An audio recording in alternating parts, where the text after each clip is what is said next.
The Great Depression happened between 1929 and 1939. It's likely that many of you have grandparents or great-grandparents who were alive throughout that time period. The rest of their lives were never the same after that happened. Despite the severity of the Great Depression, numerous foreigners continued to funnel significant financial resources into the United States. When that money was taken back as a result of the crash in the stock market, a great number of businesses went bankrupt. A great number of people lost their jobs, and a great number of people lost their homes. Welcome to the Financial Flow. Please like and subscribe to our channel and turn on notifications to stay up on our latest videos. At this point, one of the most significant challenges was the housing situation. A great number of people were unable to receive their savings or money that they have set aside because their homes were foreclosed upon, and many banks went out of business as a result. They did not have the money if it was not located in their residence or on their person at any given time. In particular, when individuals lost their employment and there were no jobs available, since industry was closing down everywhere, they lost their homes, and a lot of families moved in together. The house would be crowded after the parents, adult children, grandparents, aunts, and uncles moved in, but everyone would be able to pitch in and do their part to pay the mortgage. A great number of people chose to sleep in their cars or trucks, while others simply moved their homes outside and set up tents or makeshift shelters. It was quite difficult to acquire power, and there were many areas that did not even have it. However, paying the electric bill is just an additional expenditure, and there is a popular phrase that goes, "We had everything except money," which is ironic given that money is what makes the world go round. In the past, when there was a lack of electricity, people would take wet sheets and hang them in the entrances during heat waves. The atmosphere in the room would become more comfortable if there was a breeze blowing through. In addition, others choose to spend the night outside, either on their own lawns or in public parks, in order to avoid overheating. When we hear the phrase SHTF, many of us would immediately think of wandering gangs of robbers, riots, and civil turmoil. Yet all of these things are entirely feasible. On the other hand, life always finds a way to calm down at some point. And at that point, things like having a place to sleep, eat, and dress are the most important concerns. Now, one of the issues that needed to be addressed was the fact that there were no jobs available due to the fact that companies had closed down and a large number of people were looking for work. There were other folks who would simply get in their cars and go wherever they needed to go in order to get employment. It used to be that a significant number of people would follow the harvest, but now the majority of the workforce is comprised of migrant workers. They would take their families with them as they move from place to place, gathering fruits and vegetables, taking care of animals, or doing anything else they could to earn enough money and food to survive. It was a pretty difficult time, and it was hilarious because a lot of farmers in some locations couldn't pay their workers because food was so cheap during that time.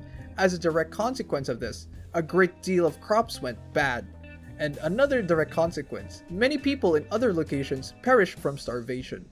That is one of the many reasons why a large portion of the country, and especially its urban centers, would be in a great deal of difficulty if the nation's transportation system suddenly stopped functioning. Growing food in urban environments has a number of challenges. A lot of folks would simply go around and perform odd projects, whatever they could do, like mend the fence, work on a door, or fix the plumbing. The fact of the matter was that the livelihood of making money increased proportionally with the number of abilities had by the individual. There are a variety of skills that every one of us possess, but are these skills just dependent on technological advancements? For instance, if you give me a dozen eggs in exchange for repairing your fence, that's a really good deal when you're starving. I'll mend your fence. There was a wide variety of things to do, and a large number of individuals simply wandered around in search of activities that did not cost anything.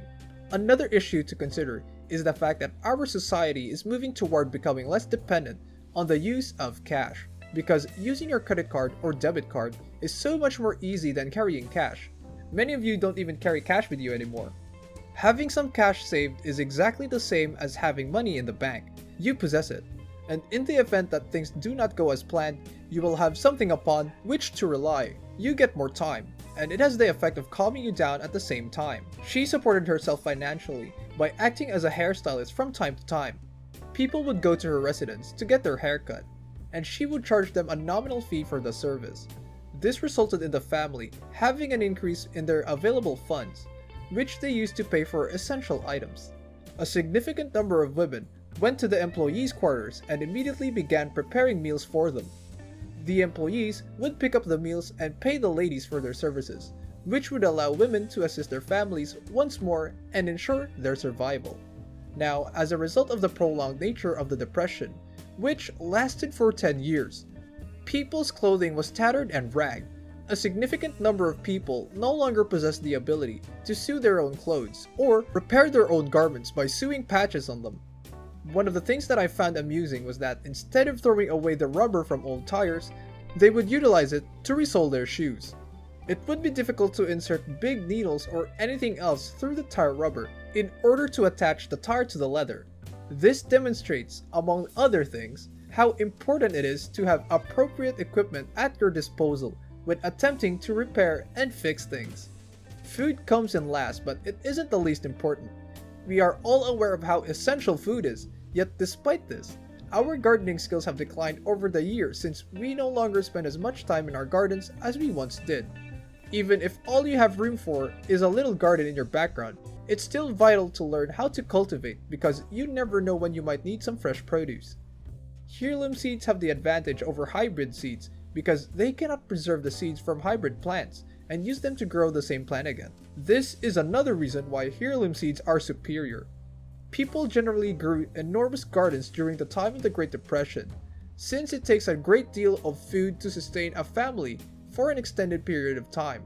When they had an abundance of food, they would barter it with a farmer who raised poultry or cattle in exchange for the extra provisions. However, there were still many others who went hungry, and these individuals simply made do with the resources at their disposal.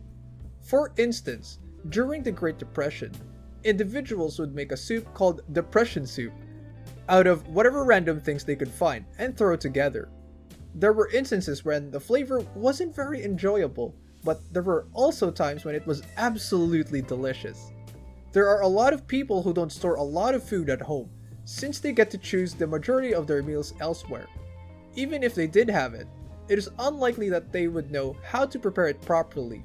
During the height of the Great Depression, restaurants and grocery stores stocked only the most fundamental of items that were already prepared for consumption.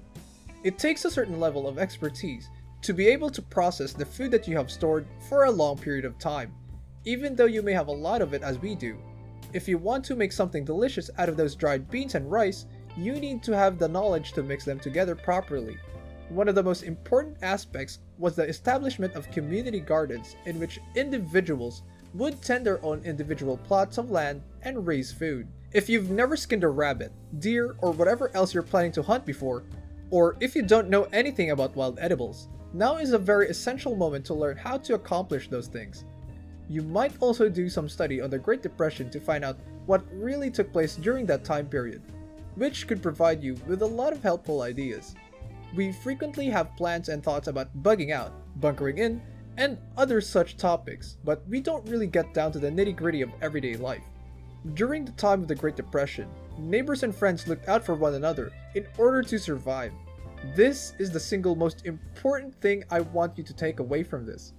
They made an effort to reach out to others, collaborated with one another, and did what they could. They were willing to share what they had with others if they had any extra resources at their disposal. We get very lone wolf oriented a lot of the time in the prepper world and the survival community. It takes a group to come together. You can't do it on your own. You've got to establish a team. The more good solid people you have together, the better off you're going to be. Thanks for watching. Don't forget to leave a like and subscribe to our channel for more content like this. Have a good one.